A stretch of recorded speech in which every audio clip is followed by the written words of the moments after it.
പറഞ്ഞായിരുന്നു നമ്മൾ electro magnetism എന്ന് പറയുന്ന ഒരു ഫിസിക്സിൻ്റെ ബ്രാഞ്ചാണ് നമുക്ക് ഈ വർഷം പഠിക്കാനുള്ള 8 ചാപ്റ്ററും. അതിനെ രണ്ടായിട്ട്, അതായത് ഇലക്ട്രോ മാഗ്നറ്റിസം എന്ന് പറയുന്ന ആ ബ്രാഞ്ചിനെ നമ്മൾ ഇലക്ട്രോ മാഗ്നറ്റിസം എല്ലാ ചാപ്റ്റർ പഠിക്കുമ്പോഴും ഞാനിത് പറയുന്നുണ്ട്. ഇലക്ട്രോ മാഗ്നറ്റിസം എന്ന് പറയുന്ന ആ ശാഖയെ നമ്മൾ രണ്ടായിട്ട് തിരിച്ചു. അത് ഒന്ന് സ്റ്റാറ്റിക്സും രണ്ട് ഇലക്ട്രോ ഡൈനാമിക്സുമാണ്. അപ്പം എന്താണ് ഇലക്ട്രോ സ്റ്റാറ്റിക്സ് അഥവാ എന്താണ് ഇലക്ട്രോ ഡൈനാമിക്സ് എന്ന് ചോദിച്ചു കഴിഞ്ഞാൽ, ഇലക്ട്രോ മീൻസ് ചാർജ് ആണ്, സ്റ്റാറ്റിക് മീൻസ് റെസ്റ്റ് ആണ്. അപ്പം റെസ്റ്റിലുള്ള ചാർജുകളെ പറ്റി പഠിക്കുന്ന ചാപ്റ്ററാണ് ഇലക്ട്രോ സ്റ്റാറ്റിക്സ് എന്നുള്ളത്. അതേപോലെ തന്നെ ഇലക്ട്രോ ഡൈനാമിക്സ് സ്ക്രീൻ ഷെയർ ചെയ്യുന്നില്ല. Sorry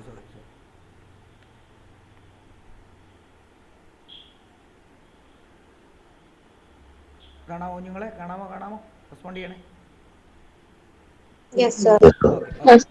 okay. അപ്പം ഞാൻ ഓൾറെഡി പറഞ്ഞു, ഇലക്ട്രോ മാഗ്നറ്റിസം എന്ന് പറയുന്ന ശാഖയെ പറ്റിയാണ് നമുക്ക് ഈ 8 ചാപ്റ്റർ പഠിക്കാനുള്ളത്. അതിനെ 2 ബ്രാഞ്ചാക്കി പഠിക്കുകയാണ്. ഒന്ന് ഇലക്ട്രോ സ്റ്റാറ്റിക്സ്, ഒന്ന് ഇലക്ട്രോ ഡൈനാമിക്സ്. ഇലക്ട്രോ സ്റ്റാറ്റിക്സ് എന്ന് പറയുമ്പോൾ study of charges at rest ആണ്. ഇലക്ട്രോ ഡൈനാമിക്സ് എന്ന് പറയുമ്പോഴത്തേക്കും study of charges in motion ആണ്. മൂവ്മെൻറ്റിലുള്ള ചാർജുകളെ പറ്റി പഠിക്കുന്ന ഒരു ശാഖയാണ് ഇലക്ട്രോ ഡൈനാമിക്സ്. അപ്പം ചാർജ് റെസ്റ്റിലിരിക്കുമ്പോൾ ഉള്ള കൺസെപ്റ്റുകളെല്ലാം പഠിക്കുന്നത് നമ്മൾ ആദ്യത്തെ 2 ചാപ്റ്ററിനകത്താണ്. ഒന്ന് ഇലക്ട്രിക് ചാർജസ്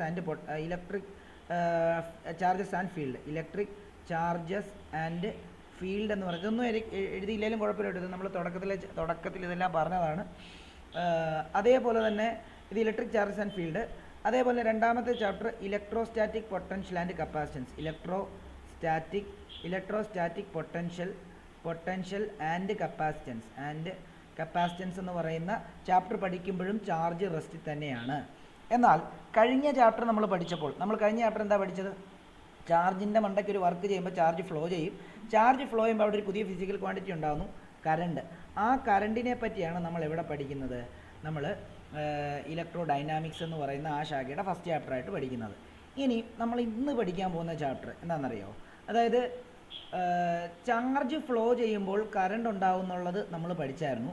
എന്നാൽ ആ കറണ്ട് ക്യാരിയിങ് കണ്ടക്ടറിന് ചുറ്റിനും മാഗ്നറ്റിക് ഫീൽഡ് ഉണ്ടാവുന്നു. അവിടെ ആ കറണ്ട് ക്യാരിയിങ് കണ്ടക്ടർ ഒരു മാഗ്നറ്റായിട്ട് ബിഹേവ് ചെയ്യുന്നു ഉള്ളതാണ് നമ്മൾ ഈ ചാപ്റ്ററിനകത്ത് പഠിക്കാൻ പോകുന്നത്. അപ്പം അൾട്ടിമേറ്റ്ലി നമുക്ക് പറയാൻ സാധിക്കുന്നത്, ചാർജ് മൂവ് ചെയ്യുന്നത് കൊണ്ട് കറണ്ട് ഉണ്ടായി, കറണ്ട് ക്യാരിയിങ് കണ്ടക്ടറിന് ചുറ്റിനും മാഗ്നറ്റിക് ഫീൽഡ് ഉണ്ടായി.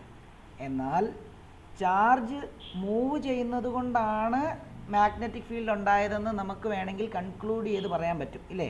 അതായത് ചാർജ് ഫ്ലോ ചെയ്തു, കറണ്ട് ഉണ്ടായി, കറണ്ട് ക്യാരിയിങ് കണ്ടക്ടറിന് ചുറ്റിനും മാഗ്നറ്റിക് ഫീൽഡ് ഉണ്ടായി. അപ്പോൾ മാഗ്നറ്റിക് ഫീൽഡ് ഉണ്ടാക്കാൻ ബേസിക് ആയിട്ടുള്ള കാരണക്കാരൻ ആ ചാർജാണ്, ചാർജ് ഫ്ലോ ചെയ്തുകൊണ്ടാണ്. അപ്പം അതുകൊണ്ടാണ് ഈ ചാപ്റ്ററിൻ്റെ പേര് മൂവിങ് ചാർജസ് ആൻഡ് മാഗ്നറ്റിസം എന്ന് നമ്മൾ പഠിക്കേണ്ടതായിട്ട് വന്നത്. അപ്പം മൂവിങ് ചാർജസ് ആൻഡ് മാഗ്നറ്റിസം അല്ലാതെ മാഗ്നറ്റിസം എന്ന് പറയുന്ന കൺസെപ്റ്റ് പഠിക്കാൻ വേറെ കുറേ രീതികളോടുണ്ട്. ഇപ്പം നമ്മൾ യൂസ് ചെയ്യുന്ന ബാർ മാഗ്നറ്റ്, അതൊരിക്കലും കറണ്ട് ഒഴുകി ഉണ്ടാക്കുന്ന മാഗ്നറ്റ് അല്ല. അത് മനസ്സിലായോ? അത് ഇൻബിൽഡ് ആയിട്ടുള്ള, അല്ലെങ്കിൽ അതിൻ്റെ ഒരു പ്രോപ്പർട്ടിയാണ് മാഗ്നറ്റിക് പ്രോപ്പർട്ടി. മാഗ്നറ്റിക് മെറ്റീരിയൽസ് എർത്തിൽ ഒത്തിരി മാഗ്നറ്റിക് മെറ്റീരിയൽസ് എർത്തിൽ അവൈലബിൾ ആണ്. ഓക്കെ. അപ്പം അതേപോലെ തന്നെ ഇപ്പം ഞാൻ ഓൾറെഡി ഇന്നിപ്പോൾ ഓഫ്ലൈൻ വന്ന പിള്ളേരോട് ഞാൻ പറഞ്ഞിട്ടുണ്ടായിരുന്നു, ആദ്യത്തെ ബാച്ചിൽ രണ്ടാമത്തെ ബാച്ചിൽ വന്ന പിള്ളേരോട് ഞാൻ പറഞ്ഞിട്ടുണ്ടായിരുന്നു, ശരിക്കും ഈ മാഗ്നറ്റിസം എന്ന് പറയുന്ന പ്രോപ്പർട്ടി എർത്തൊരു നാച്ചുറൽ മാഗ്നറ്റാണെന്ന് വേണമെങ്കിൽ നമുക്ക് അവകാശപ്പെടാൻ പറ്റും. കാരണം എന്താണെന്ന് ചോദിച്ചു കഴിഞ്ഞാൽ, ഈ മാഗ്നറ്റ് എന്ന് പറഞ്ഞ പേര് വരാൻ കാരണം തന്നെ മാഗ്നസോൺ എന്ന് പറയുന്നൊരു സ്ഥലമുണ്ട് ഗ്രീസിൽ. അപ്പം അവിടെ ഉണ്ടായിരുന്ന ആട്ടിടയന്മാർ ഈ ആടിനെ മേയ്ക്കാൻ പോകുന്ന സമയത്ത് ഈ മലമണ്ടയ്ക്കൊക്കെ ആയതുകൊണ്ട് അവർ തെന്നി വീഴാതിരിക്കാൻ വേണ്ടി, നമ്മളിപ്പോൾ ഫുട്ബോളേഴ്സിൻ്റെയൊക്കെ അവരുടെ ബൂട്ടിന് താഴെ സ്റ്റഡ് ഉള്ള പോലെ തന്നെ ഇവർ ഇച്ചിരി നീളമുള്ള ആണി വെച്ചിട്ടുള്ള ബൂട്ടായിരുന്നു ഇട്ടുകൊണ്ടിരുന്നത്. അപ്പോൾ പല ഭാഗങ്ങളിലും അവർ നടന്നു ചെല്ലുന്ന സമയത്ത് അവർക്ക് കാലുയർത്താനായിട്ടുള്ള ബുദ്ധിമുട്ട് അനുഭവപ്പെട്ടപ്പോൾ അവരതിനെപ്പറ്റി പഠിച്ചു. അന്ന് അറിവുണ്ടായിരുന്ന ആൾക്കാർ, ഈ സയൻറ്റിസ്റ്റ് എന്നൊന്നും നമുക്ക് പറയാൻ പറ്റത്തില്ല, അന്ന് അവരുടെ കൂട്ടത്തിൽ അറിവുണ്ടായിരുന്ന ആൾക്കാർ ഇതിനെപ്പറ്റി പഠിച്ചപ്പോഴാണ് മനസ്സിലായത് എർത്തിൻ്റെ ചില ഭാഗങ്ങളിൽ ഈ ഇരുമ്പിനെ അട്രാക്റ്റ് ചെയ്യുന്ന എന്തൊക്കെയോ ഒരു ഫോഴ്സ് അവിടെ അനുഭവപ്പെടുന്നുണ്ട്. അതുകൊണ്ടാണ് അവർക്ക് പലയിടത്ത് ചെല്ലുമ്പോഴും നടക്കാൻ ബുദ്ധിമുട്ട് അനുഭവപ്പെടുന്നതെന്ന്. അപ്പം അതാണ് പിന്നീട് മാഗ്നറ്റ് എന്ന് പറയുന്നൊരു കൺസെപ്റ്റായിട്ട് മാറിയത്. അതിനെപ്പറ്റി അത് ഒരു മാറ്ററുമായിട്ട് അസോസിയേറ്റ് ചെയ്യുന്ന മാഗ്നറ്റിസം, അതാണ് നമ്മൾ അടുത്ത ചാപ്റ്ററിനകത്ത് പഠിക്കാൻ പോകുന്നത്, മൂവിങ് ചാർജസ് ആൻഡ് മാഗ്നറ്റിസം. അപ്പോൾ ഇപ്പോൾ നമ്മൾ പഠിക്കാൻ പോകുന്ന ഈ ചാപ്റ്റർ പ്യുവർലി ചാർജസ് മൂവ് ചെയ്തുണ്ടാകുന്ന മാഗ്നറ്റിസത്തെ പറ്റിയാണ് എൻറ്റയർലി നമ്മൾ പഠിക്കാൻ പോകുന്നത്. ചാർജസ് മൂവ് ചെയ്യാന്നുള്ള രീതിയിൽ ഞാൻ പറയുന്ന സമയത്ത് നിങ്ങൾ രണ്ട് രീതിയിൽ കൺസിഡർ ചെയ്യണം. ചാർജ് മൂവ് ചെയ്യുന്നുണ്ടെന്നും കൺസിഡർ ചെയ്യണം, കറണ്ട് ഫ്ലോ ചെയ്യുന്നുണ്ടെന്നും കൺസിഡർ ചെയ്യണം. ചാർജ് മൂവ് ചെയ്താണ് കറണ്ട് ഉണ്ടാകുന്നത്, കറണ്ട് ക്യാരിയും കണ്ടക്ടറും ചുറ്റിനുമാണ് മാഗ്നറ്റിക് ഫീൽഡ് ഉണ്ടാകുന്നതെന്ന് മൊത്തത്തിൽ പറയാൻ പറ്റും. അപ്പം രണ്ട് സ്പ്ലിറ്റ് ചെയ്ത് പറഞ്ഞെങ്കിൽ ചാർജ് മൂവ് ചെയ്താലും മാഗ്നറ്റിക് ഫീൽഡ് ഉണ്ടായി അങ്ങനെയും പറയാം, കറണ്ട് ഫ്ലോ ചെയ്യുന്നതിന് ചുറ്റിനും മാഗ്നറ്റിക് ഫീൽഡ് അങ്ങനെയും പറയാം. മനസ്സിലായോ? ബേസിക് ആയിട്ടുള്ള ആൾ ചാർജാണ്. ആ ചാർജ് മൂവ് ചെയ്യുന്നതുകൊണ്ടാണ് അവിടെ എന്തുണ്ടാകുന്നത്, മാഗ്നറ്റിക് ഫീൽഡ് ഉണ്ടാകുന്നത്. നമ്മൾ കഴിഞ്ഞ ദിവസം ഫസ്റ്റ് ചാപ്റ്ററിനകത്ത് നമ്മൾ പഠിച്ചു ചാർജ് റെസ്റ്റിൽ തുടരുവാണ്. ചാർജ് റെസ്റ്റിൽ തുടരുന്ന സമയത്ത് അതിന് ചുറ്റിനും ഫീൽഡ് ഉണ്ട്, അതിനെ ഇലക്ട്രിക് ഫീൽഡ് എന്ന് പറയുന്നു. മനസ്സിലായോ? അപ്പോൾ ചാർജ് മൂവ്മെൻറ്റ് വരുന്ന സമയത്ത് ഈ ഇലക്ട്രിക് ഫീൽഡ് ഓൾറെഡി അതിനുണ്ട്, അതിൻ്റെ കൂടെ മാഗ്നറ്റിക് ഫീൽഡ് കൂടെ അതിൻ്റെ ചുറ്റിനും ഉണ്ടാകുന്നുണ്ടെന്നുള്ളതാണ് നമ്മൾ ഈ ഒരു ഇതിൻ്റെ ബേസിക് കാര്യങ്ങളായിട്ട് നമ്മൾ മനസ്സിലാക്കേണ്ടത്. ഓൾറെഡി ചാർജ് ഇപ്പം ഇതൊരു ചാർജാണ്. ഈ ചാർജിന് ചുറ്റിനും റെസ്റ്റിലിരിക്കുമ്പോൾ സ്റ്റേഷനറി ചാർജാണ്. ഈ സ്റ്റേഷനറി ചാർജിന് ചുറ്റിനും ഇലക്ട്രിക് ഫീൽഡ് ഉണ്ട്. ഇതൊരു പോസിറ്റീവ് ചാർജ് ആണെങ്കിൽ the electric field is acting radially outward in all possible direction നമുക്ക് പറയാൻ പറ്റും. നമ്മളതൊക്കെ വരച്ച് കാണിച്ചതാണ്. അതേപോലെ തന്നെ ഈ ചാർജ് മൂവ് ചെയ്യുവാണെങ്കിൽ ഈ ഇലക്ട്രിക് ഫീൽഡ് പ്ലസ് ഇതിനകത്ത് ഒരു മാഗ്നറ്റിക് ഫീൽഡും കൂടെ ഡെവലപ്പ് ചെയ്യുന്നുണ്ട് എന്നുള്ളൊരു ബോധം കൂടെ ഞാൻ നിങ്ങളിലേക്ക് കൊണ്ടുവരാൻ വേണ്ടി പോവാണ്. അപ്പം ഇങ്ങനെ ഈ ഒരു കൺസെപ്റ്റ്, അതായത് ഒരു കറണ്ട് ക്യാരിയും കണ്ടക്ടറും ചുറ്റിനും മാഗ്നറ്റിക് ഫീൽഡ് ഉണ്ടാകുന്നുണ്ട് എന്ന് കണ്ടുപിടിച്ച ഫിസിസ്റ്റ് എന്ന് പറയുന്ന, അല്ലെങ്കിൽ അദ്ദേഹത്തിൻ്റെ പേര് ഹാൻസ് ക്രിസ്റ്റ്യൻ ഈസ്റ്റഡ് എന്ന് പറയുന്ന സയൻറ്റിസ്റ്റാണ്. നിങ്ങൾ 10ാം ക്ലാസ്സിൽ അദ്ദേഹത്തിൻ്റെ പേര് ജസ്റ്റ് ഒന്ന് എന്താ ഈ തലോടി പഠിക്കുക എന്ന് പറയത്തില്ല, അങ്ങനെ ഒന്ന് പഠിച്ചു പോയി കാണും. എൻ്റെ അടുത്ത് 10ാം ക്ലാസ് പഠിച്ചവരെയൊക്കെ ഞാൻ ആ പേരും അതിൻ്റെ ഡീറ്റെയിൽ ആയിട്ടുള്ള ഈ പറഞ്ഞ പോലത്തെ കാര്യങ്ങൾ ഞാൻ അവിടെയും ബേസിക്കായിട്ട് പറഞ്ഞതാണ്. ആ സമയത്തും കുറേ പേര് പഠിച്ചാണ്, കുറേ പേര് പുതിയ ആൾക്കാരാണ്. അപ്പം ഞാൻ അതും കൂടെ ചേർത്ത് ഇപ്പം പറയാം. അപ്പം നിങ്ങൾ മനസ്സിലാക്കേണ്ടത് ചാർജ് മൂവ് ചെയ്യുമ്പോൾ അതിനു ചുറ്റിനും മാഗ്നറ്റിക് ഫീൽഡ് ഉണ്ടാകുന്നുണ്ട് എന്നുള്ള കാര്യം നിങ്ങൾ ബേസിക്കായിട്ട് നിങ്ങളുടെ തലച്ചോറിനകത്ത് കയറ്റുക. ഓക്കെ ആണല്ലോ? എന്നിട്ട് ഇപ്പം ഇത്രയും കാര്യങ്ങൾ എഴുതണ്ട, ഇനിയുമുള്ള കാര്യങ്ങൾ മൂവിങ് ചാർജസ് ആൻഡ് മാഗ്നറ്റിസം എന്ന് ഹെഡിങ് കൊടുത്തിട്ട് ഇനിയുള്ള കാര്യങ്ങൾ ഫസ്റ്റ് ഡോട്ട് ഇട്ടിട്ട് എഴുതുക. presence of magnetic field, presence of magnetic field,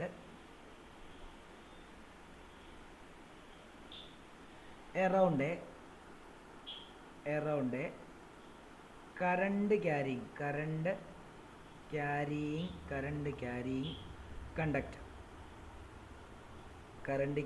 conductor ബ്രാക്കറ്റിൽ മൂവിങ് ചാർജ് എന്ന് കൊടുക്കണം. Moving charge current carrying conductor ബ്രാക്കറ്റിൽ moving charge is accidentally found by Hans Christian Oersted എന്നാണ്. അല്ല, ശരിക്കും എഴുതുമ്പം ഓയിസ്റ്റേഡ് എന്നാണ് എഴുതുന്നത്, പക്ഷെ വായിക്കുമ്പോൾ ഈസ്റ്റേഡ് എന്നാണ് പറയുന്നത് കേട്ടോ.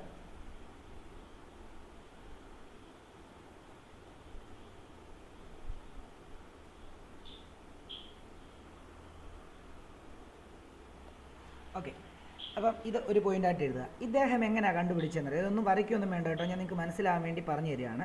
അദ്ദേഹം ആക്സിഡൻ്റലിയാണ് ഈ മാഗ്നറ്റിസത്തെ പറ്റി കണ്ടുപിടിച്ചത്. അതായത് മൂവിങ് ചാർജിന് ചുറ്റിനുമുള്ള മാഗ്നറ്റിക് പ്രോപ്പർട്ടിയെ പറ്റി കണ്ടുപിടിച്ചത് ആക്സിഡൻ്റലായിട്ടാണ്. പുള്ളി ഒരു എക്സ്പെരിമെൻറ്റ് ചെയ്തുകൊണ്ടിരിക്കുകയാണ്. ഇത് കറണ്ട് ഇൻവോൾവ് ചെയ്യുന്ന എക്സ്പെരിമെൻറ്റാണ്. അപ്പോൾ ഇതൊരു ടേബിളാണ്.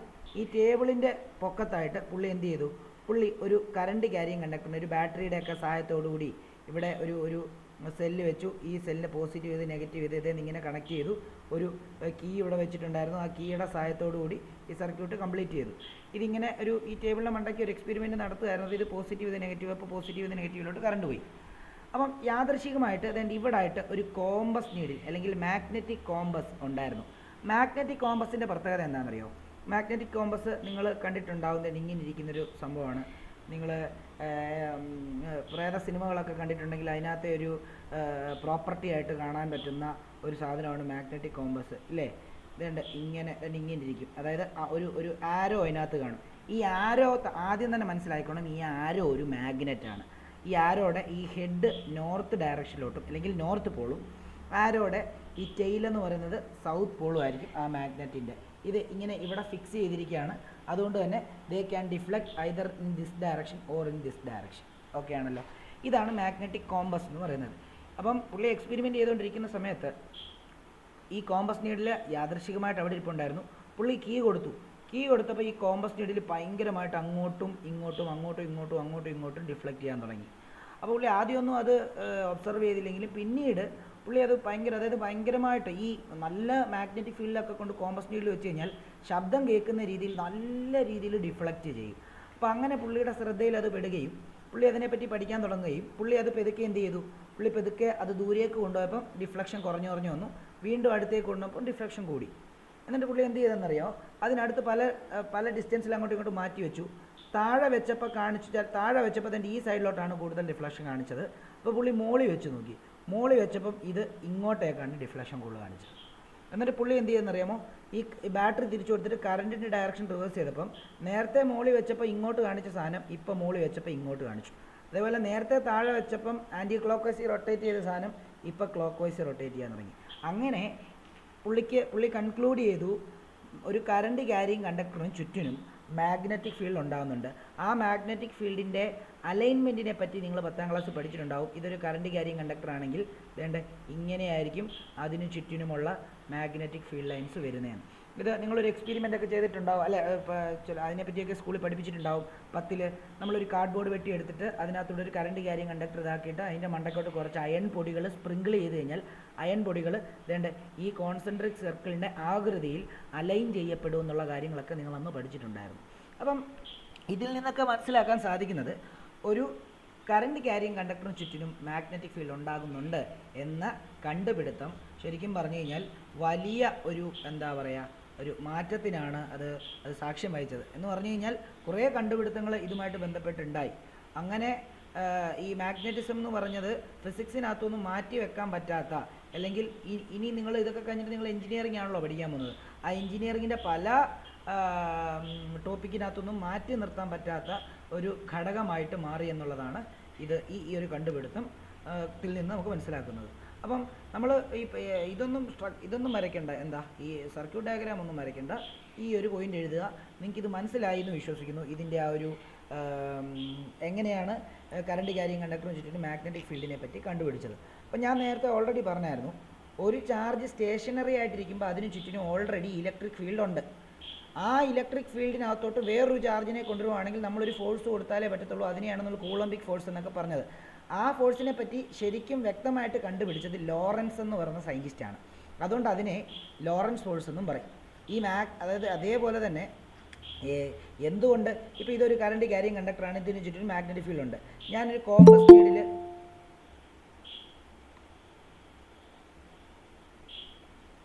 ഞാനൊരു കോമ്പസ് നീഡിൽ വേണ്ടി ഇവിടോട്ട് കൊണ്ടുവച്ച് കഴിഞ്ഞാൽ ഒബ്വിയസ്ലി വേണ്ടി ഇങ്ങോട്ടേക്ക് ഇത് ഡിഫ്ലക്റ്റ് ചെയ്യുന്നുണ്ടാവും. മനസ്സിലായോ? അപ്പം എന്തുകൊണ്ട് അങ്ങനെ ഡിഫ്ലക്റ്റ് ചെയ്യുന്നുണ്ട്, അല്ലെങ്കിൽ എന്തുകൊണ്ട് അങ്ങനെ ഡിഫ്ലക്റ്റ് ചെയ്യുന്നു? ഈ മാഗ്നറ്റിക് ഫീൽഡ് ഈ മാഗ്നറ്റിൽ ഒരു ഫോഴ്സ് ഈ ഡയറക്ഷനിലോട്ട് കൊടുക്കുന്നുണ്ട്. അപ്പോൾ അവിടെ മാഗ്നറ്റിക് ഫോഴ്സും ഉണ്ട്. അപ്പോൾ അങ്ങനെയാണെങ്കിൽ ചാർജ് സ്റ്റേഷനറി ആയിട്ടിരിക്കുമ്പോൾ അതിനടുത്തോട്ട് വേറൊരു ചാർജിനെ കൊണ്ടുവരാൻ വേണ്ടി നമ്മളൊരു ഫോഴ്സ് കൊടുത്തേ പറ്റത്തുള്ളൂ. അതിനെ ഇലക്ട്രിക് ഫോഴ്സ് എന്ന് പറയുന്നു. അതേപോലെ തന്നെ മാഗ്നറ്റിൻ്റെ കേസിൽ മാഗ്നറ്റിക് ഫോഴ്സും ഉണ്ടാവും. ശരിക്കും ഇതിനെ രണ്ടിനെ പറ്റിയും, ഈ ഫോഴ്സിനെ പറ്റി രണ്ടിനെ പറ്റിയും നല്ലതായിട്ട് പഠിച്ച സയൻറ്റിസ്റ്റിൻ്റെ പേര് ലോറൻസ് എന്നാണ്. അതുകൊണ്ട് തന്നെ ഇതിനെ മാഗ്നറ്റിക് ലോറൻസ് ഫോഴ്സ് എന്നും ഇലക്ട്രിക് ലോറൻസ് ഫോഴ്സ് എന്നുമാണ് വ്യക്തമായിട്ട് പറയാൻ സാധിക്കുക. അപ്പം ഞാൻ അതിനെപ്പറ്റി രണ്ടാമത്തെ പോയിൻ്റായിട്ട് എഴുതാം.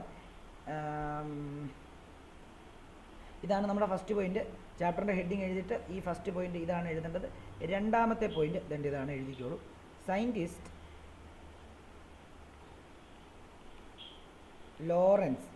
Lorentz found that a force will act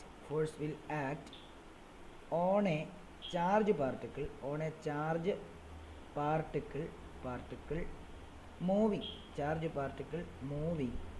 in both electric and magnetic field.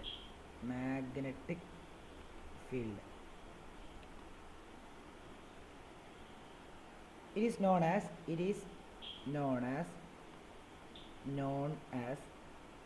electric Lorentz force. Lorentz force and magnetic Lorentz force. Magnetic Lorentz TZ ആണ് ലോറൻസ് ഫോഴ്സ്.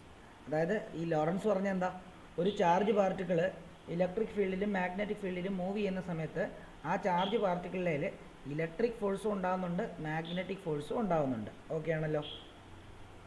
ആ ഇലക്ട്രിക് ഫോഴ്സിനെ പറ്റി നമ്മൾ ഫസ്റ്റ് ചാപ്റ്ററിനകത്ത് ഓൾറെഡി പഠിച്ചതാണ്. ഇനി അടുത്തത് ഒരു ഹെഡിങ് എഴുതുക, ഇലക്ട്രിക് ലോറൻസ് ഫോഴ്സ് എന്ന് എഴുതി. ഇതൊക്കെ ബേസിക് ആണ് കേട്ടോ, ഇതൊന്നും പരീക്ഷയ്ക്ക് ചോദിക്കാൻ ഇടയുള്ള സംഭവമൊന്നും അല്ല. പക്ഷേ ഇതൊക്കെ മനസ്സിലാക്കി വെക്കേണ്ടതുണ്ട്, അതുകൊണ്ട് ഇതെല്ലാം പറഞ്ഞു തരുന്നത്. ഓക്കെ, അപ്പോൾ ഇലക്ട്രിക് ലോറൻസ്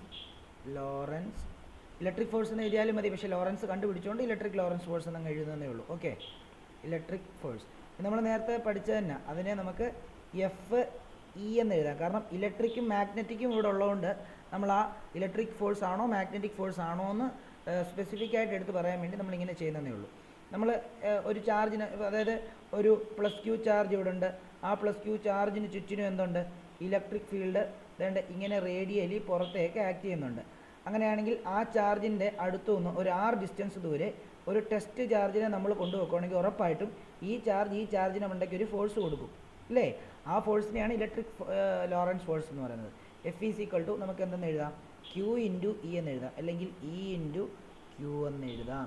ഈ Q ഏതാ, വരുന്ന ചാർജാണ്. കണ്ടോ, ഈ ടെസ്റ്റ് ചാർജാണിത് അല്ലേ, ടെസ്റ്റ് ചാർജ്. ഇതൊക്കെ നമ്മൾ നേരത്തെ പഠിച്ചതാണ്. പക്ഷെ അവിടെ ലോറൻസ് ഫോഴ്സ് എന്ന് പറഞ്ഞ് നമ്മൾ പഠിച്ചില്ല, സ്പെസിഫിക് ആയിട്ട് പഠിച്ചില്ല. ജസ്റ്റ് ഇലക്ട്രോസ്റ്റാറ്റിക് ഫോഴ്സ് എന്ന് പറഞ്ഞാൽ ഇലക്ട്രിക് ഫോഴ്സ് എന്ന് പറഞ്ഞാണ് പഠിച്ചത്. ഓക്കെ, ഇനി അടുത്തത്, അപ്പോൾ ഇത് ഇത്ര എഴുതിയാൽ മതി. അടുത്തത് ഡോട്ട് ഇട്ടിട്ട് മാഗ്നറ്റിക് ലോറൻസ് ഫോഴ്സ്.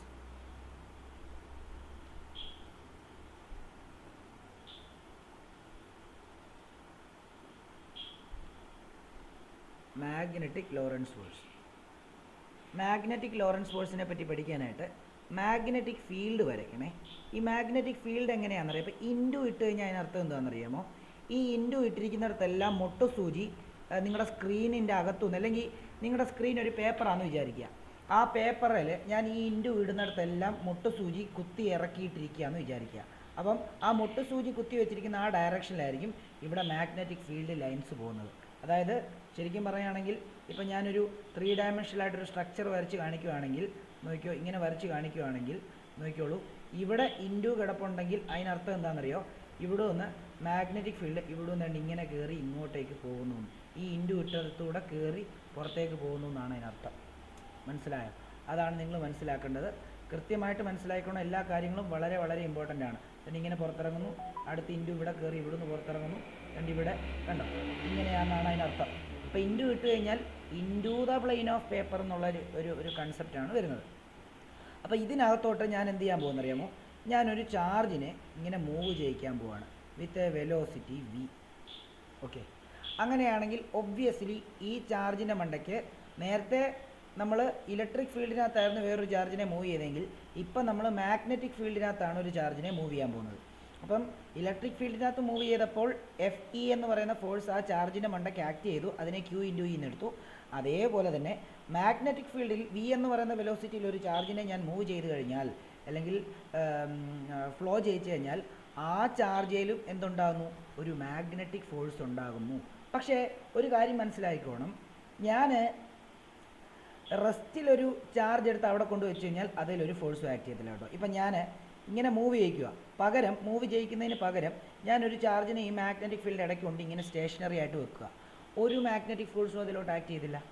മാത്രമല്ല ഈ മാഗ്നറ്റിക് ഫീൽഡിന് പാരലായിട്ട് മൂവ് ചെയ്യിച്ചാലും അതെങ്ങനെയാണ്, അത് അങ്ങനെയൊക്കെ നിങ്ങൾക്ക് മനസ്സിലാവണമെന്നുണ്ടെങ്കിൽ രണ്ട് പാരലൽ എന്ന് പറഞ്ഞു കഴിഞ്ഞാൽ നോക്കിയേ, അതായത് നോക്കിയോ, ഇതിപ്പം ഒരു ഒരു ഒരു ഒരു ഒരു 3 dimensional ഫിഗറാണ്.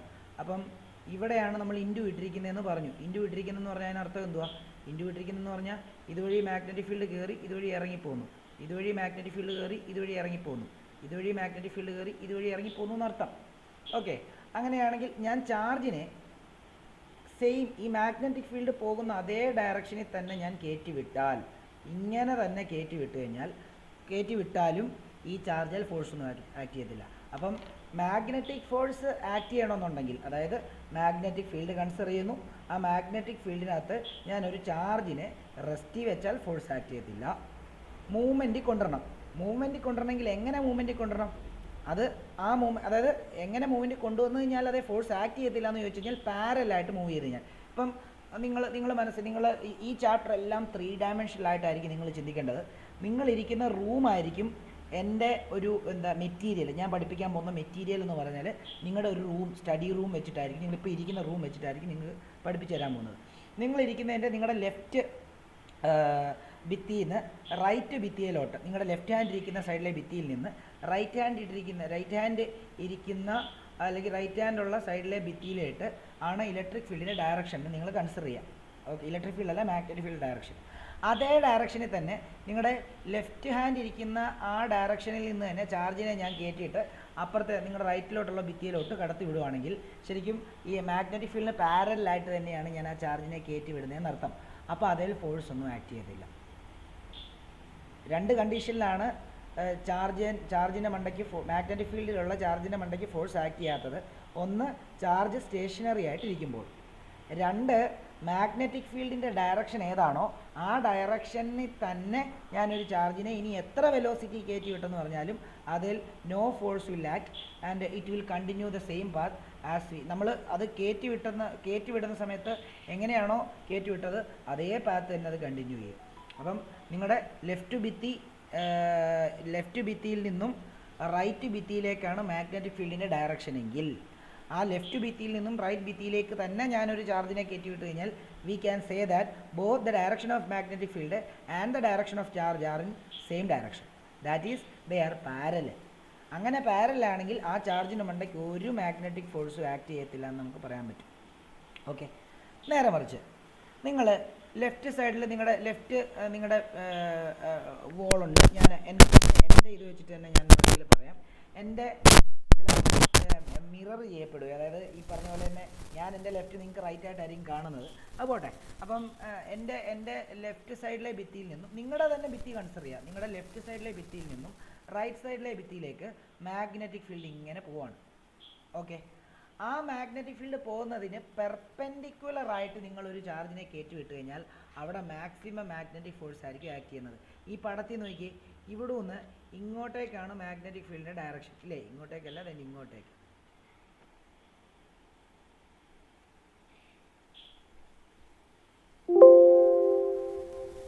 ഇങ്ങോട്ടേക്കാണ് magnetic ഫീൽഡിൻ്റെ direction.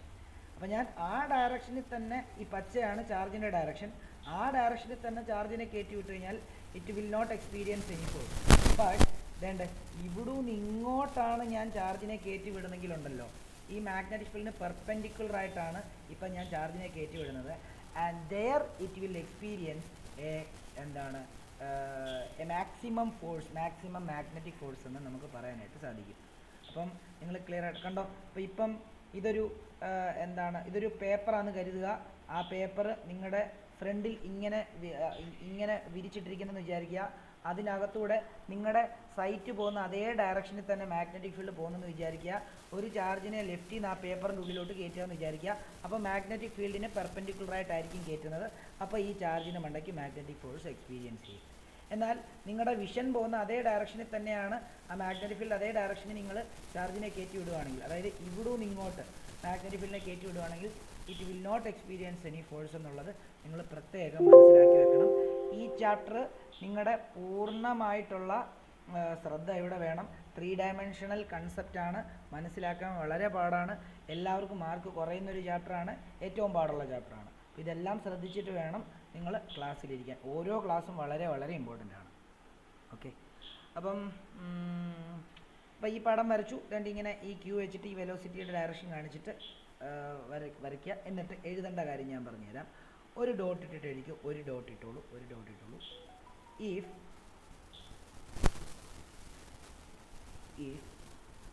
a charged particle, if a charged particle is placed, if a charged particle is placed in magnetic field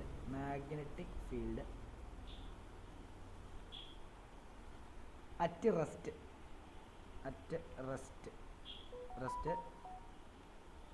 no magnetic force will act on it, no magnetic force will act on it,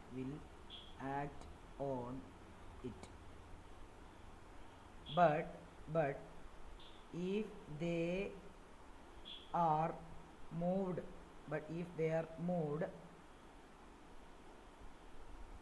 it experiences a force,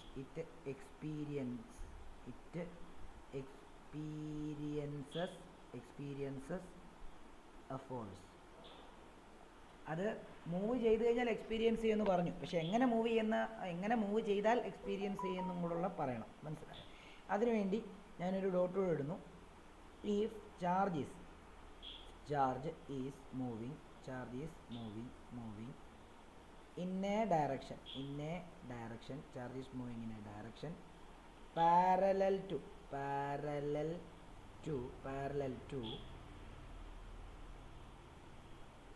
magnetic field, parallel to the direction of magnetic field,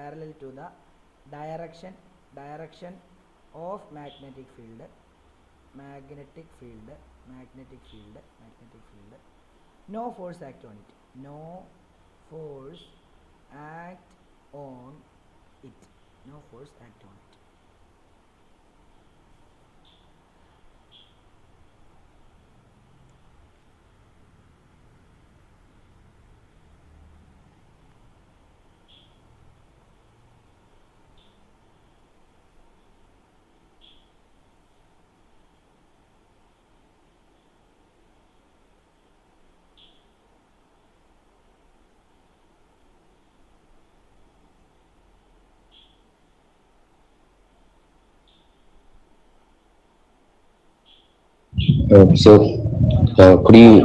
Could you scroll to the top to electric law and force? This one, No, the above that. no, this one. Yes, sir. Oh yeah, okay. That's all. Thank you, sir.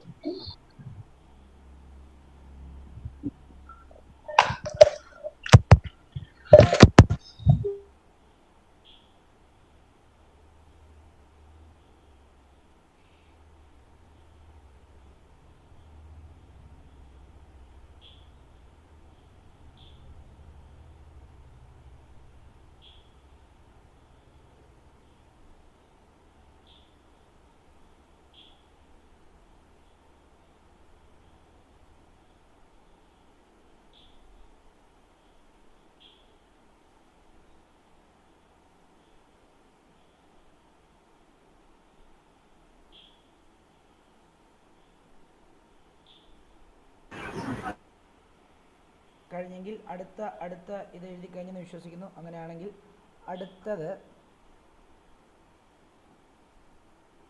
അടുത്തൊരു dot ഇട്ട് എഴുതുക.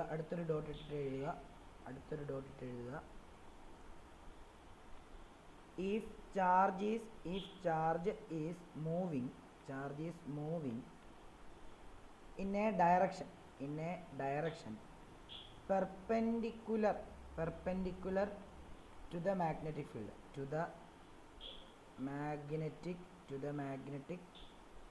field, it experiences a magnetic force,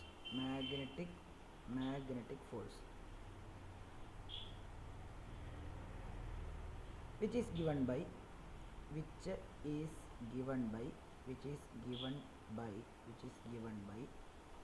FB is equal to Q into means bracket ആണ്, Q into vector V cross vector B.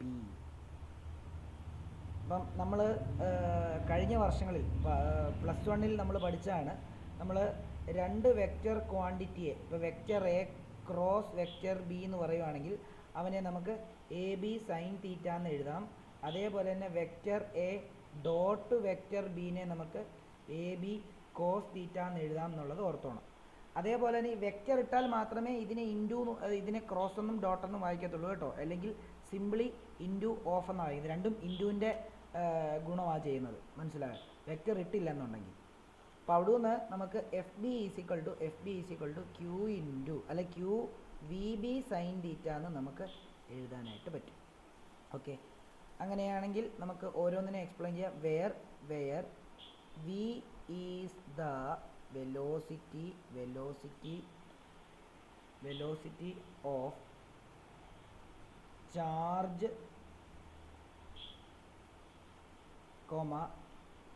B is the magnetic field,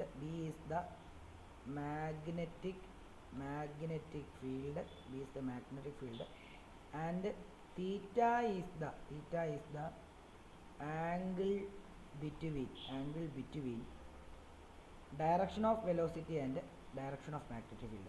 Direction of velocity and direction of magnetic field.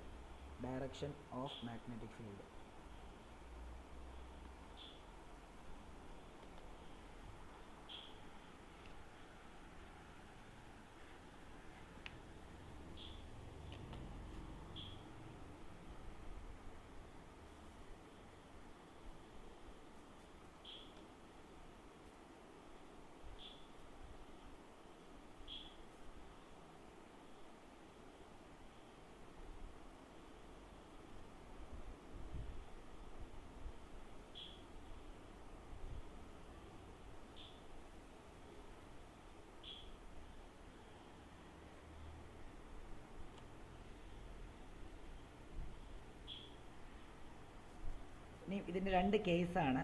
Case 1, എന്തുകൊണ്ട് പാരലായിട്ട് move ചെയ്യുന്ന സമയത്ത് അല്ലെങ്കിൽ ഒരു magnetic ഫീൽഡിന് പാരലായിട്ട് ഒരു ചാർജിനെ മൂവ് ചെയ്ത് കഴിഞ്ഞാൽ എന്തുകൊണ്ട് ഫോഴ്സ് ആക്ട് ചെയ്യുന്നില്ല, പെർപെൻഡിക്കുലറായിട്ട് മൂവ് ചെയ്യുന്ന സമയത്ത് എന്തുകൊണ്ട് മാക്സിമം ഫോഴ്സ് അതിൽ ആക്ട് ചെയ്യുന്നു എന്നുള്ളതിൻ്റെ രണ്ട് എക്സ്പ്ലനേഷനാണ് കേസ് 1 കേസ് 2 ഇട്ട് പറയാൻ പോകുന്നത്.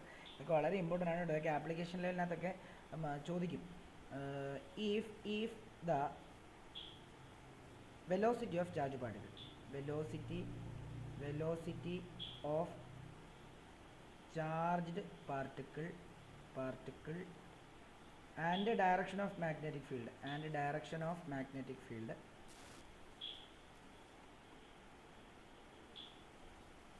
are in same direction, are same, then theta is equal to 0. Therefore FB is equal to നമുക്ക് എന്ന് എഴുതാം Q into VB sin തീറ്റയാണ് സൈൻ 0 എന്ന് വരുന്നു അല്ലേ. സൈൻ 0 എന്ന് പറയുന്നത് 0 ആണ്. അതുകൊണ്ട് FB is equal to QVB into 0. അങ്ങനെയാണെങ്കിൽ FB is equal to 0. കണ്ടോ? അതായത് ഞാൻ സൈഡിലോട്ട് ഒരു പടം ഞാൻ 3 ഡയമെൻഷനിലായിട്ട് തന്നെ വരച്ച് കാണിക്കാം. നോക്കിയോ, ഇത് 3 ഡയമെൻഷനിലായിട്ടിരിക്കുന്നൊരു ഒരു പേപ്പറാണെന്ന് വിചാരിക്കുക. ഇത് ഇൻറ്റു ആണ്, ഇവിടുത്തെ മാഗ്നറ്റിക് ഫീൽഡ് ഡയറക്ഷൻ ഇൻറ്റു ആണ്. അതിനർത്ഥം ഈ മാഗ്നറ്റിക് ഫീൽഡ് ഈ പേപ്പറിനകത്തൂടെ കയറി ഇപ്പുറത്തിറങ്ങുന്നു,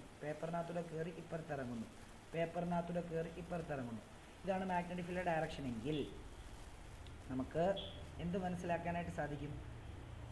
ഇനി ഞാൻ ചാർജിനെ ഇങ്ങനെ തന്നെ കയറ്റി വിടുകയാണ്. അതായത് ഈ ഡയറക്ഷനിൽ തന്നെ ചാർജിനെ കയറ്റി വിടുകയാണ്.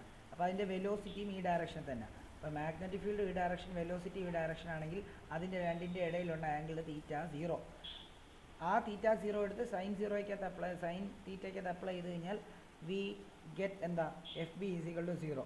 അതാണ് ഞാൻ നേരത്തെ പറഞ്ഞത്. പാരലായിട്ട് കയറ്റി വിട്ട് കഴിഞ്ഞാൽ അതിൽ ഫോഴ്സ് ഒന്നും ആക്ട് ചെയ്യത്തില്ല.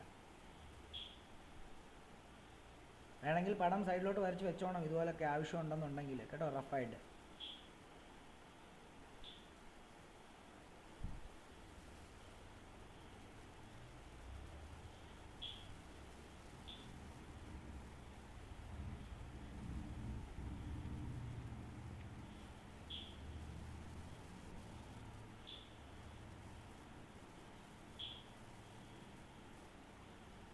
അതേപോലെ തന്നെ കേസ് 2 ആണ്. കേസ് 2 എന്ന് പറയുന്നത് if the velocity of the charge particle and direction of magnetic field magnetic field are direction of magnetic field perpendicular to each other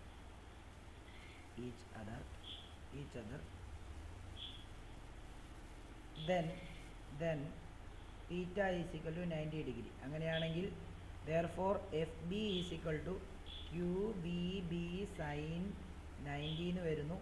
അങ്ങനെയാണെങ്കിൽ FB is equal to എന്തെന്ന് വരുന്നു? QVB sin 90 എന്ന് പറയുന്നത് 1 ആണ്. അപ്പോൾ 1 വരുന്നു. അങ്ങനെയാണെങ്കിൽ FB is equal to QVB എന്ന് എഴുതാം. ഇത് മാക്സിമം ആയിരിക്കും. ഇത് ശരിക്കും പറഞ്ഞു കഴിഞ്ഞാൽ മാക്സിമം FB മാക്സിമം എന്ന് വേണേൽ കൊടുക്കാം. മാക്സിമം ആയിരിക്കും.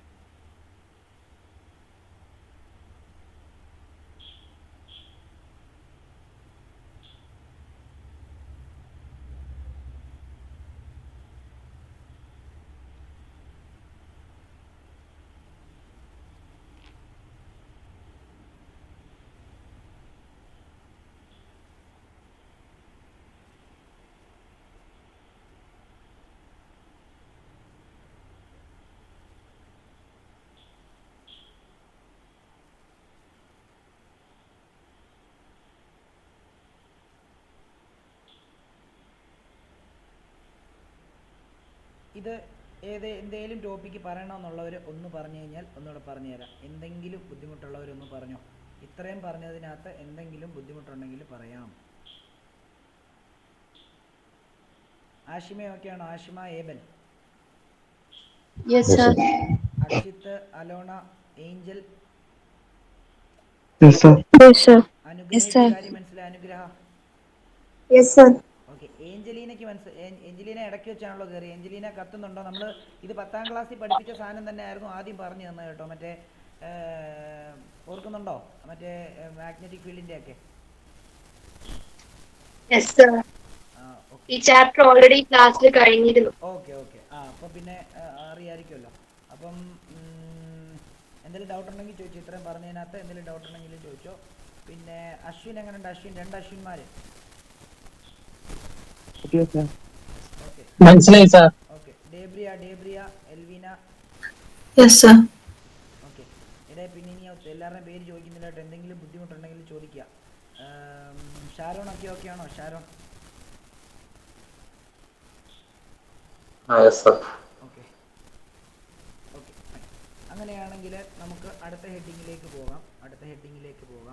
എഴുതിക്കോളൂ. അടുത്ത ഹെഡിങ്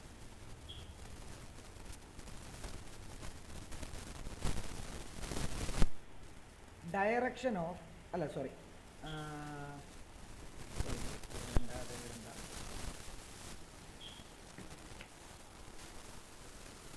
ഓക്കെ. നമ്മൾ ലോറൻസ് ഫോഴ്സ്, അതായത് ഇലക്ട്രിക് ലോറൻസ് ഫോഴ്സ് ഒന്നും മാഗ്നറ്റിക് ലോറൻസ് ഫോഴ്സ് ഒന്നും ആണല്ലോ പറഞ്ഞത്, അല്ലയോ?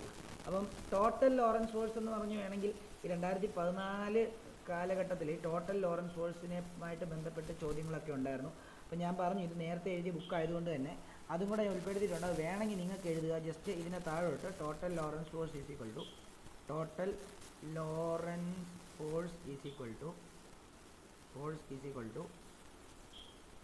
F E plus F B ആണ്. എഫ് ഇ എന്ന് പറയുമ്പോൾ ക്യൂ ഇൻറ്റു ഇ ആണ്. എഫ് ബി എന്ന് പറയുമ്പോൾ ക്യൂ വി ബി ആണ്. Q V B means maximum ആണ്. സൈൻ 90 ഉള്ള കേസിലുള്ള മാഗ്നറ്റിക് ഫോഴ്സ് ആണ്. അപ്പം ഇതും കൂടെ ഒന്ന് എഴുതി ഇട്ടേക്കണം കേട്ടോ. അപ്പം അത് ജസ്റ്റ് ഒരു നിങ്ങൾക്ക് ഒരു ഇൻഫർമേഷന് വേണ്ടി എന്ന് എഴുതിയിട്ടതേ ഉള്ളൂ. കാരണം നമുക്ക് ഇപ്പോൾ ഒരു ചാർജ് മാഗ്നറ്റിക് ഫീൽഡിനകത്ത് മൂവ് ചെയ്തുകൊണ്ടിരിക്കുകയാണ്. അതിനകത്ത് മാഗ്നറ്റിക് ഫോഴ്സ് മാത്രമല്ലല്ലോ ഉള്ളത്, ഇലക്ട്രിക് ഫോഴ്സും ഉണ്ടല്ലോ, ഇലക്ട്രിക് ഫീൽഡും ഉണ്ട് അതിന്, അല്ലേ? ഓക്കെ. എന്നിട്ട് അടുത്ത ഹെഡിങ് എഴുതിക്കോ. Direction of force acting on direction of force acting on moving charge in a magnetic field. Direction of force acting on a moving charge in a magnetic field. അതായത് moving ചാർജിൽ magnetic ഫീൽഡിൽ move ചെയ്യുന്ന ഒരു ചാർജിൽ act ചെയ്യുന്ന ഡയറക്ഷനെ പറ്റി നമ്മൾ act ചെയ്യുന്ന ഫോഴ്സിനെ പറ്റി നമ്മൾ പറഞ്ഞായിരുന്നു. ആ ഫോഴ്സിൻ്റെ ഡയറക്ഷനെ പറ്റി നമുക്ക് എങ്ങനെയൊക്കെ പഠിക്കാൻ പറ്റും എന്നുള്ളതാണ് അടുത്ത പറയാൻ പോകുന്നത്. അതായത് നമ്മൾ പറഞ്ഞു എന്താണ്, നമ്മളൊരു മാഗ്നറ്റിക് ഫീൽഡിനകത്തൊരു ചാർജിനെ കൊണ്ട് ചുമ്മാ വെച്ച് കഴിഞ്ഞാൽ ഫോഴ്സ് ആക്ട് ചെയ്യത്തില്ല, പാരലായിട്ട് മൂവ് ചെയ്താൽ ഫോഴ്സ് ആക്ട് ചെയ്യത്തില്ല, പെർപെൻഡിക്കുലറായിട്ട് മൂവ് ചെയ്ത് കഴിഞ്ഞാൽ ഫോഴ്സ് ആക്ട് ചെയ്യും. അങ്ങനെയാണെങ്കിൽ ആ ആക്ട് ചെയ്യുന്ന ഫോഴ്സിൻ്റെ മാഗ്നിറ്റ്യൂഡ് നമ്മൾ കണ്ടുപിടിച്ചു, QVB sin θ ആണ്. But the direction of the force can be, അതായത് 3 രീതിയിൽ കണ്ടുപിടിക്കാൻ കേട്ടോ. നിങ്ങൾ അതിൻ്റെ ഒരു രീതിയൊക്കെ എനിക്കൊന്ന് 10ാം ക്ലാസ്സിൽ പഠിച്ചിട്ടുണ്ടെന്ന് തോന്നുന്നു, ബാക്കി 2 പുതിയതാണ്, അത് നമുക്കിപ്പോൾ പഠിക്കാം. അപ്പോൾ നിങ്ങൾ ഫ്ലെമിങ്സ് ലെഫ്റ്റ് ഹാൻഡ് റൂൾ പഠിച്ചിട്ടുണ്ടാവും. ഫ്ലെമിങ്സ് ലെഫ്റ്റ് ഹാൻഡ് റൂൾ പഠിച്ച സമയത്ത് നിങ്ങൾ ആ ഫോഴ്സ് ഈ മാഗ്നറ്റിക് ഫോഴ്സ് അന്ന് സ്പെസിഫിക് ആയിട്ടൊന്നും പഠിച്ചിട്ടൊന്നുമില്ല. എന്തുവാ ഇതിങ്ങനെ മാഗ്നറ്റിക് ഫോഴ്സ് ആണെന്നും QVB ആണെന്നും എന്നൊന്നും നമ്മൾ ഡീറ്റെയിൽ ആയിട്ട് പഠിച്ചിട്ടൊന്നുമില്ല. എന്നാലും എനിക്ക് ഓർമ്മയുണ്ട്, കുറേ പേര് നമ്മുടെ ഇവിടെ പഠിച്ച അന്ന് 10ാം ക്ലാസ്സിൽ പഠിച്ച പിള്ളേർക്ക് CBSE ബോർഡ് എക്സാമിന് പ്രീവിയസ് ഇയർ ക്വസ്റ്റ്യനകത്ത് ഈ 12th ലെവലിലുള്ള കുറച്ച് ക്വസ്റ്റ്യൻസൊക്കെ ഉണ്ടായിരുന്നു പണ്ട്. അപ്പം ഞാൻ അന്ന് പഠിച്ചവർക്കല്ല, എപ്പോൾ 10ാം ക്ലാസ് പഠിച്ചാലും ക്വസ്റ്റ്യൻ ചെയ്യുന്ന സമയത്ത് ആ ക്വസ്റ്റ്യൻ ചെയ്യിക്കുകയും ചെയ്യും. ഇതിൻ്റെ കുറച്ച് ഇക്വേഷൻസ് ഒക്കെ ഉപയോഗിച്ചിട്ടാണ് 10ാം ക്ലാസ്സിൽ സോൾവ് ചെയ്തുകൊണ്ടിരുന്നത്. അങ്ങനെ അതിലൊരെണ്ണമാണ് ഈ ഡയറക്ഷനുമായിട്ട് ബന്ധപ്പെട്ട സംഭവം. ഓക്കെ, അപ്പം നമ്മൾ ഇപ്പം പറഞ്ഞുകൊണ്ടിരിക്കുന്നത് ഒരു മാഗ്നറ്റിക് ഫീൽഡിൽ ഒരു ചാർജ് മൂവ് ചെയ്യുവാണെങ്കിൽ അതിൽ ആക്ട് ചെയ്യുന്ന ഫോഴ്സിൻ്റെ ഡയറക്ഷൻ കണ്ടുപിടിക്കുക. ഫോഴ്സിൻ്റെ മാഗ്നിറ്റ്യൂഡ് QVB sin θ ആണ്, അതിൻ്റെ ഡയറക്ഷൻ കണ്ടുപിടിക്കുക എന്നുള്ളതാണ്. അപ്പോൾ അതാണ് ഹെഡിങ് എഴുതിയിരിക്കുന്നത്. അതിൽ ഒന്നാമത്തേത് ഫ്ലെമിങ്സ് ലെഫ്റ്റ് ഹാൻഡ് റൂളാണ്.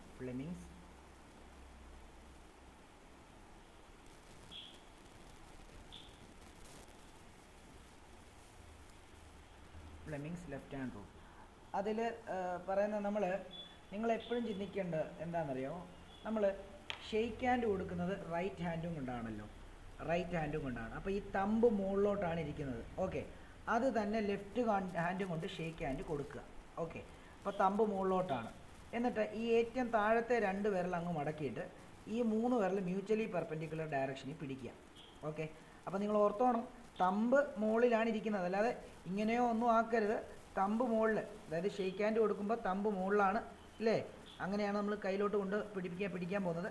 അതേപോലെ തന്നെ ലെഫ്റ്റ് ഹാൻഡ് ഷെയ്ക്ക് ഹാൻഡ് കൊടുക്കുന്ന പോലെ ആക്കിയിട്ട് ഈ താഴത്തെ 2 വിരൽ ചുരുട്ടിയിട്ട് ഈ 3 വിരൽ മ്യൂച്വലി പെർപെൻഡിക്കുലറായിട്ട് നിങ്ങൾ പിടിക്കുക. ഇപ്പം തന്നെ നിങ്ങൾ ഈ ക്ലാസ് അറ്റൻഡ് ചെയ്തുകൊണ്ടിരിക്കുമ്പോൾ തന്നെ നിങ്ങൾ വിരൽ അങ്ങനെ വെച്ചോളൂ. ഓക്കെ, നമ്മൾ ലെഫ്റ്റ് ഹാൻഡ് കൊണ്ട് ഷെയ്ക്ക് ഹാൻഡ് കൊടുക്കാൻ പോയി, തമ്പ് മുകളിലോട്ട് തന്നെയാണ് ഇരിക്കുന്നത്, താഴത്തെ 2 വിരൽ മടക്കി 3 വിരൽ മ്യൂച്വലി പെർപെൻഡിക്കുലറായിട്ട് ഇങ്ങനെ പിടിച്ചു. ഓക്കെ, എന്നിട്ട് നമ്മൾ ഓരോരുത്തർക്കും ഓരോ പേരും എടുക്കാൻ പോകും. നമ്മുടെ വീട്ടിലെ ഏറ്റവും പ്രായമുള്ള ആളെന്ന് പറയുന്നത്, ഇപ്പം അപ്പച്ചനെയും കൂട്ടണ്ട, അല്ലെ അപ്പൂപ്പനെയും അമ്മൂമ്മയും കൂട്ടണ്ട, അല്ലാതെ നമ്മുടെ വീട്ടിലെ ഏറ്റവും പ്രായമുള്ള നമ്മുടെ ഫാദറിനാണ്. അപ്പം ഫാദറിനെ ഞാൻ ഈ വിരൽ കൊടുക്കുകയാണ്, ഫാദർ F. മദറിനെ ഞാൻ തന്നെ ഈ വിരൽ കൊടുക്കുകയാണ്, നമ്മുടെ ചൂണ്ട് വിരൽ മദറിനെ കൊടുക്കുകയാണ്. നമ്മുടെ മിഡിൽ ഫിംഗർ ആയിട്ടുള്ളത് നമ്മുടെ ചൈൽഡ്, അതായത് ചൈൽഡായ നമ്മൾ. ഓക്കെ ആണല്ലോ. അപ്പം ഫാദർ, മദർ, ചൈൽഡ് എന്ന് പറഞ്ഞ് 3 വിരലുകൾ 3 ആൾക്കാർക്കും കൊടുത്തിരിക്കുകയാണ്. അത് നമ്മുടെ മാഗ്നറ്റിസത്തിലോട്ട് കൺവേർട്ട് ചെയ്യുന്ന സമയത്ത് ഫാദറിൻ്റെ F ഫോഴ്സിൻ്റെ F, മദറിൻ്റെ M മാഗ്നറ്റിക് ഫീൽഡിൻ്റെ M, ചൈൽഡിൻ്റെ C കറണ്ടിൻ്റെ C. Father, mother, child, force, magnetic field, current. ഇത് ഓർത്ത് വെച്ചു പോകണം. അപ്പം വിരൽ അങ്ങനെ എങ്ങനെ തിരിച്ചെന്ന് പറഞ്ഞാലും തമ്പ് എന്തിനെ ഇൻഡിക്കേറ്റ് ചെയ്യുന്നത്? ഫോഴ്സ്. അതുകൊണ്ടാണ് ഇങ്ങനെ തന്നെ വെച്ച് പഠിക്കാൻ പറഞ്ഞത്.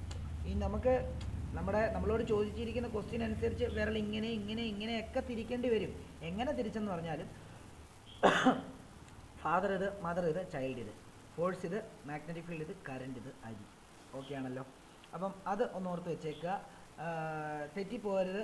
അതുകൊണ്ടാണ് ഇങ്ങനെ ഓരോ ഓരോ നമ്മൾ വിരലിങ്ങനെ പിടിക്കുന്നതും അല്ലെ ഷെയ്ക്ക് ഹാൻഡ് കൊടുക്കുന്നതും ലെഫ്റ്റ് ഹാൻഡ് കൊണ്ട് ഷെയ്ക്ക് ഹാൻഡ് കൊടുക്കുന്നതും കാര്യങ്ങളൊക്കെ കൃത്യമായിട്ട് പറഞ്ഞു തന്നത് ഓർത്ത് വെക്കാൻ വേണ്ടിയാണ്. ഓക്കെ, അപ്പം ഇവിടെ നിങ്ങൾ ഇതിൻ്റെ താഴോട്ട് ഇതിന് ഒരു അണ്ടർലൈൻ ചെയ്ത് താഴോട്ട് എഴുതേണ്ടത്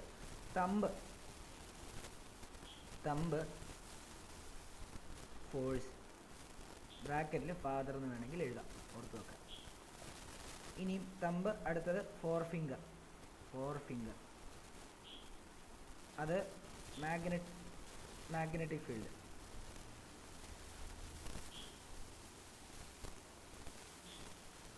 ബ്രാക്കറ്റിൽ മദർ എന്ന് കൊടുക്കാം. അതേപോലെ തന്നെ മിഡിൽ ഫിംഗർ കറണ്ട് ചൈൽഡ് എന്ന് വേണേൽ കൊടുക്കാം. ഇങ്ങനെയായിരിക്കും അതിൻ്റെ രീതികൾ. ഇതൊന്നും കാണാനൊന്നും പഠിക്കേണ്ടതായിട്ട് മനസ്സിലാക്കുക. ഇത് നമുക്ക് മനസ്സിലാക്കിയിട്ട് നമുക്ക് ആപ്ലിക്കേഷൻ ലെവൽ ക്വസ്റ്റ്യൻ ചെയ്യാൻ വേണ്ടി അപ്ലൈ ചെയ്യുക, അത്രേ ഉള്ളൂ, അല്ല വേറെ കാര്യമൊന്നുമില്ല. രണ്ടാമത്തേത് Fleming's right hand palm rule. അത് നിങ്ങൾ ഇതുവരെ പഠിക്കാത്തൊരു സാധനമാണ്. Fleming's right hand palm rule. Fleming's right hand palm rule. Fleming's right hand palm rule പറയുന്നത് hold your right palm. Palm എന്ന് ഉദ്ദേശിക്കുന്നത് രണ്ട് ഈ കൈയാണ് കേട്ടോ, ഈ കൈ കേട്ടോ. പാം വിത്ത്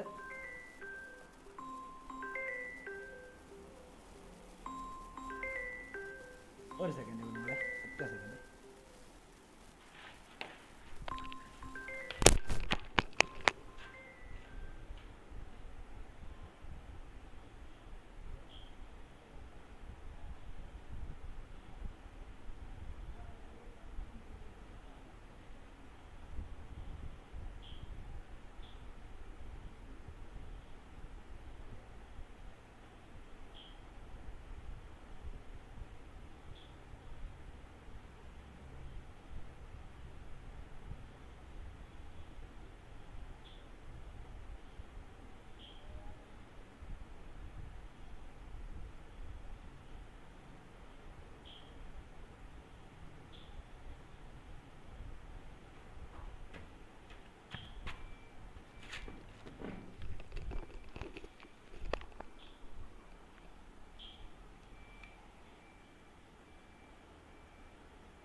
ഓക്കെ, കുഞ്ഞുങ്ങളെ ഇതും കൂടെ എഴുതിക്കോ.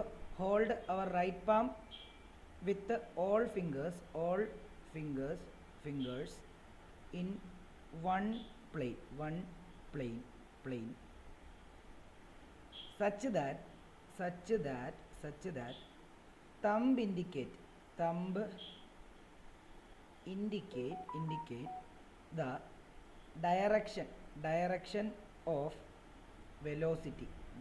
of velocity. എങ്ങനെയാണ് ഞാൻ കാണിച്ചു തരാം. Direction of velocity and other four fingers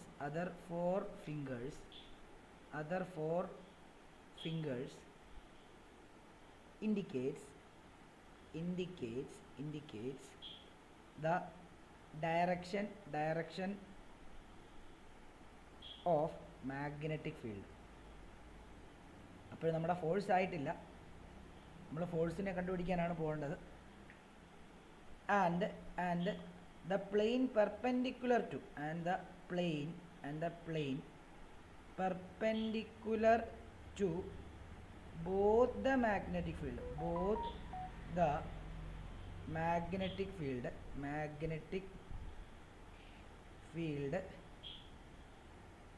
and velocity gives force. അതായത് നമ്മുടെ കൈ ഇങ്ങനെ എന്താണ് നമ്മുടെ ഭൂമിക്ക് പാരലായിട്ട് നമ്മുടെ റൈറ്റ് പാം ഇങ്ങനെ വെക്കുക. ഇങ്ങനെ വെക്കുമ്പോൾ നമ്മുടെ തമ്പാണെങ്കിൽ ശരിക്കും ആ ചാർജിൻ്റെ വെലോസിറ്റിയുടെ ഡയറക്ഷനെയും ഈ 4 വിരൽ മാഗ്നറ്റിക് ഫീൽഡിൻ്റെ ഡയറക്ഷനെയും കാണിക്കുന്നെങ്കിൽ ഈ തമ്പും മാഗ്നറ്റിക് ഫീൽഡും ഉള്ള ഈ പ്ലെയിനിന് പെർപെൻഡിക്കുലർ ആയിട്ടൊരു പ്ലെയിൻ മുകളിലോട്ടുണ്ട്. ആ പ്ലെയിൻ ആയിരിക്കും നമ്മുടെ ഫോഴ്സ് ആക്ട് ചെയ്യുന്ന പ്ലെയിൻ എന്നുള്ളത്. അപ്പം ക്ലിയർ ആയിട്ട് മനസ്സിലാക്കിക്കോണം. ഈ പാം റൂൾ വെച്ചിട്ട് ഉള്ള ക്വസ്റ്റ്യൻ നമുക്ക് പാം റൂൾ ഓർ മുകളിലുള്ള ഫ്ലെമിങ്സ് ലെഫ്റ്റ് ഹാൻഡ് റൂൾ ഉപയോഗിക്കാം. അതുകൊണ്ട് തന്നെ ഈ പാം റൂളിൻ്റെ ആവശ്യകത വരുന്നില്ല. എന്നാൽ ചില ക്വസ്റ്റ്യനകത്ത് ഈ പാം റൂൾ വെച്ച് ചെയ്യുന്നതായിരിക്കും, കാരണം വെലോസിറ്റി ഒക്കെ തന്നിട്ടുള്ളതിനകത്ത് പാം റൂൾ വെച്ച് ചെയ്യുന്നതായിരിക്കും കുറച്ചുകൂടെ നിങ്ങൾക്ക് തെറ്റാതിരിക്കാനുള്ള, അല്ലെങ്കിൽ അതങ്ങോട്ട് ക്വസ്റ്റ്യൻ വരുന്ന സമയത്ത് കുറച്ചുകൂടെ ഒക്കെ നന്നായിട്ട് പറഞ്ഞു തരാം. അപ്പോൾ ഇപ്പോൾ തൽക്കാലം ഇതെല്ലാം ഇതേപോലെ തന്നെ പഠിച്ചു വയ്ക്കുക. കൺസെപ്റ്റ് പോക്കറ്റിനകത്താക്കുക എന്നുള്ളതാണ് ഇപ്പോൾ നിങ്ങളുടെ ജോലി. ബാക്കിയുള്ള കാര്യങ്ങളൊക്കെ നമ്മൾ ആപ്ലിക്കേഷനൊക്കെ നിങ്ങൾ പാകപ്പെടുന്ന സമയത്ത് ഓരോ ക്വസ്റ്റ്യൻസ് അതിൻ്റേതായിട്ടുള്ള ഇതിൽ ഞാൻ തരും. ഓക്കെ, ഇനി മൂന്നാമത്തേത് right hand screw rule. Right hand screw rule right hand screw rule. അതിന് ഒരു പടം വരയ്ക്കുക. ദണ്ട് ഇങ്ങനെ റൈറ്റ് ഹാൻഡ് സ്ക്രൂ റൂളിന് ഇത് എ എന്ന് പറയുന്ന വെക്റ്റർ, ഇത് ബി എന്ന് പറയുന്ന വെക്റ്റർ. എ എന്ന് പറയുന്ന വെക്ടറിൻ്റെ ഡയറക്ഷൻ തേണ്ടി ഇവിടെ നിന്ന് തന്നെ ഇങ്ങനെ, ബി എന്ന് പറയുന്ന വെക്ടറിൻ്റെ ഡയറക്ഷൻ ഇവിടെ നിന്ന് തേണ്ടി ഇങ്ങനെ. എന്നിട്ട് എനിക്കുണ്ടല്ലോ, എനിക്ക് എ വെക്റ്റർ, അതായത് vector A cross vector B ചെയ്ത് കഴിഞ്ഞാൽ എനിക്ക് ഒരു റിസൾട്ടൻ്റ് വെക്ടർ കിട്ടും. ആ റിസൾട്ടൻ്റ് വെക്ടറിൻ്റെ പേര് സി ആണ്. അങ്ങനെയാണെങ്കിൽ ഈ റിസൾട്ടൻ്റ് വെക്ടറായിട്ടുള്ള സിയുടെ ഡയറക്ഷൻ കണ്ടുപിടിക്കാൻ വേണ്ടിയാണ് റൈറ്റ് ഹാൻഡ് സ്ക്രൂ ചെയ്യുന്നത്. പക്ഷേ ക്രോസ് ഇത് വെച്ചിട്ട് നമ്മളിപ്പോൾ ഒരു ഉദാഹരണം പറയുകയാണെങ്കിൽ, നിങ്ങളൊരു സ്ക്രൂ ടൈറ്റ് ചെയ്യാണ്. നിങ്ങൾ ഇപ്പോൾ ഇതൊരു സ്ക്രൂ ആണെന്ന് വിചാരിച്ചോ. ഈ സ്ക്രൂ നിങ്ങൾക്ക് ടൈറ്റൻ ചെയ്യണം. അപ്പോൾ സ്ക്രൂ ഡ്രൈവർ നിങ്ങൾ ക്ലോക്ക് വൈസ് കറക്കുമോ ആൻറ്റി ക്ലോക്ക് വൈസ് കറക്കുമോ? ഏബൽ ഒന്ന് പറയാമോ ഏബൽ? ക്ലോക്ക്വൈസ്. യെസ്. അതായത് ടൈറ്റ് ചെയ്യാൻ വേണ്ടി ക്ലോക്ക് വൈസ് ഡയറക്ഷനും ലൂസ് ചെയ്യാൻ വേണ്ടി ആൻറ്റി ക്ലോക്ക് വൈസ് ഡയറക്ഷനുമാണ്.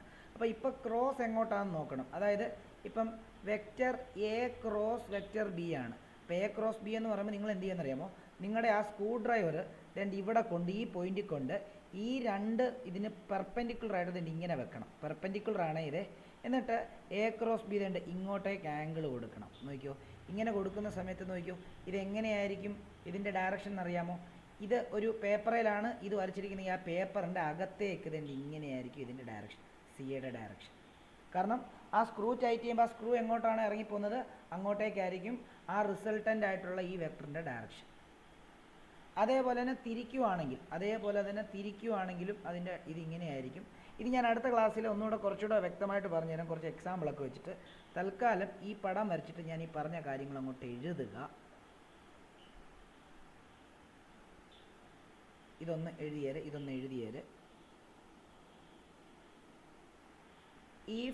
ഈ പടം വരയ്ക്കണേ. എന്നിട്ട് ഞാൻ ഈ കറക്റ്റ് ആരോ ഒക്കെ തന്നെ, ഇത് ആരോ ആണ് ഇങ്ങനെ ആംഗിളായിട്ട് കൊടുത്തിരിക്കുന്നത്. അതിൻ്റെ റൊട്ടേഷൻ ചെയ്യുന്ന ഡയറക്ഷൻ രീതിയിലാണ് അതിൻ്റെ ഇത് കൊടുത്തിരിക്കുന്നത്.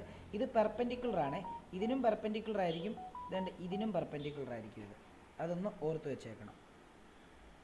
If we rotate the screw in clockwise direction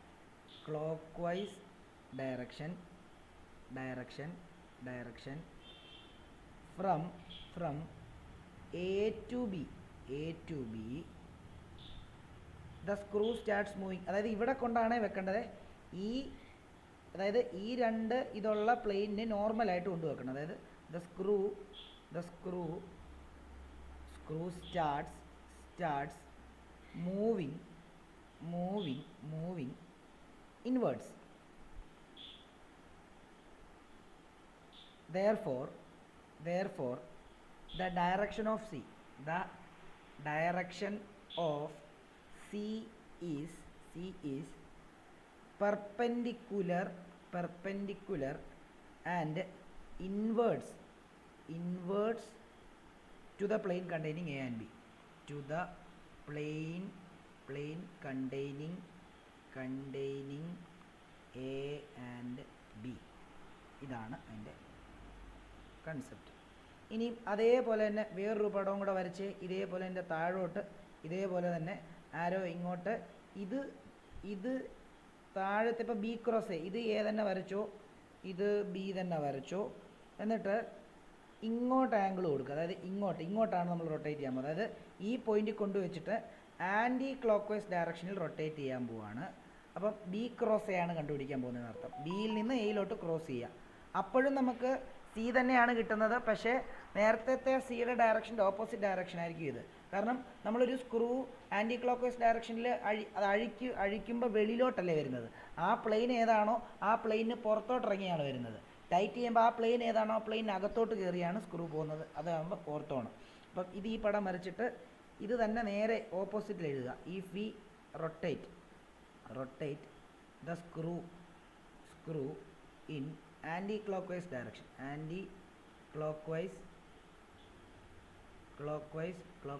direction from B to A the screw starts moving outwards. Therefore the direction of C is perpendicular and outward to the plane containing A and B. ഇതിൻ്റെ equation രണ്ടിടത്തും എഴുതി വെച്ചേക്കണം. അതായത് അത് തുടക്കത്തിൽ അങ്ങ് എഴുതി വെച്ചാലും മതി. എന്താണ് C is equal to vector A cross vector B എന്നുള്ളത് എഴുതി വെച്ചേക്കണം. സിയും ഒരു വെക്റ്ററാണ്.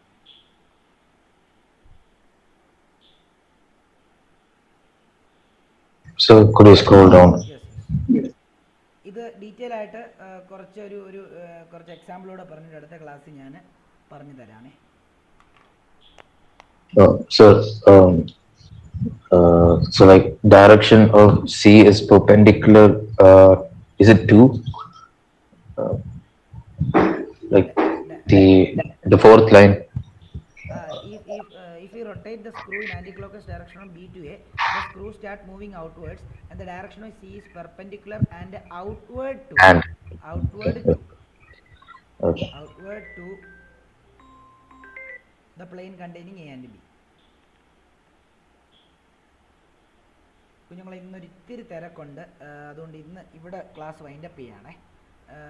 ഇനി അടുത്തത് ബുധനാഴ്ച ഞാൻ കുറച്ച് കൂടുതൽ നേരം എടുക്കാം.